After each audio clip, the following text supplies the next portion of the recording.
Günahkar olmak istemem. Müslüman olmak istiyorum.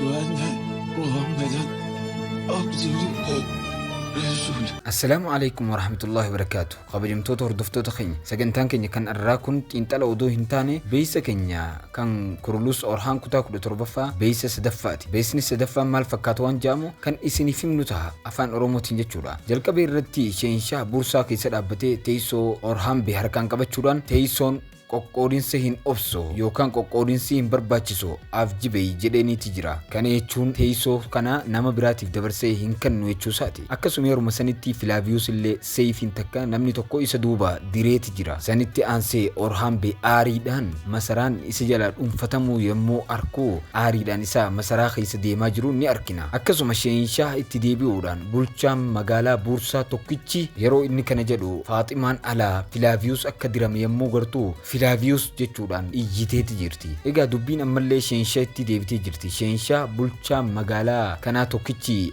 ana qofata jeetii achi keessatti ni mul'ate jechuudha. Kanaaf araada aangootti baay'ee qabameeti jira jechuudha. Kanaaf Sheenshaa teessoo fudhachuudhaaf murteesseeti jira jechuudha. Egaa itti deebi'uun obboleessi dursun sun jechuudha. Biyyoota kanneen keessatti kaayyoo keenya galmaan gahuudhaaf Orhaan dhabamsiisuu qabne jechuudhaan isaanii mari'atu achi keessatti ni mul'atu.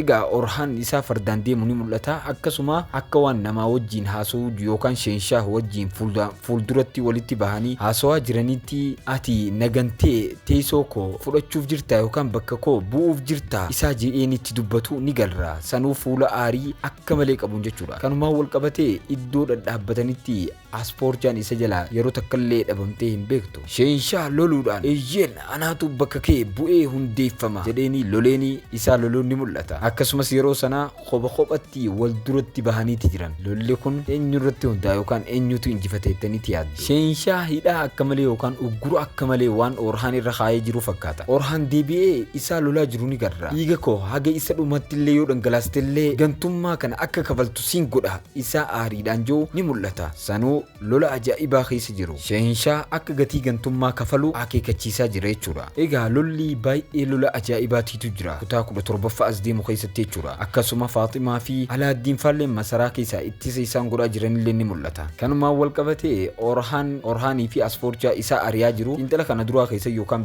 beeysa lammaffaa keessatti mul'ataniiti turan. Arrallee deebi'anii akka waan dura ce'aa dhufanii iddoo dildila yookaan iddoo hallayyaa gubbatti osoo ce'aa dhufanii ni mul'atu. Waan ajaa'ib isinitti bakka sanitti Sheenshaa isaan duubaa dhufanitti marsanii bakka itti fiigdan ganaa hin qabdan jeeni ture. Garuu Orhaan paaspoortii harka qabachuudhaan osoo paaspoortiin lakkii Orhaan jettuuni hallayyarraa gad utaalanii ni mul'atu. Waan nama gaddisiisu gaa jalqaba irratti xiqqoo isinitti himeetiin ture fakkaata. Waa'ee dhimma Filaaviyus diramee ture. Gara duubaatti isa diranii turanii Faaximaalleen Filaaviyus jettee isii iyyitu ni mul'ata. Akkasuma Filaaviyus diramee maal je'ee ture gidaaratti hirkatee yeroo humnitii isaa dadhabattu jechuudha. Cubbamaa ta'ee du'uu hin barbaadu. An muslima ta'ee du'uudhaan barbaada jedhee isaa dubbatu ni garra. Akkasuma gaa jaartiin Sheenshaa illeen dubartoota yookaan shamarroota Niilfarfaa seefiidhaan qabanii booji'anii isiin maal jetteen Niilfariin bulchiinsi kee ganaa dhumeera Niilfer jetteeniiti jirti. Akkasumas waa'ee Kaasim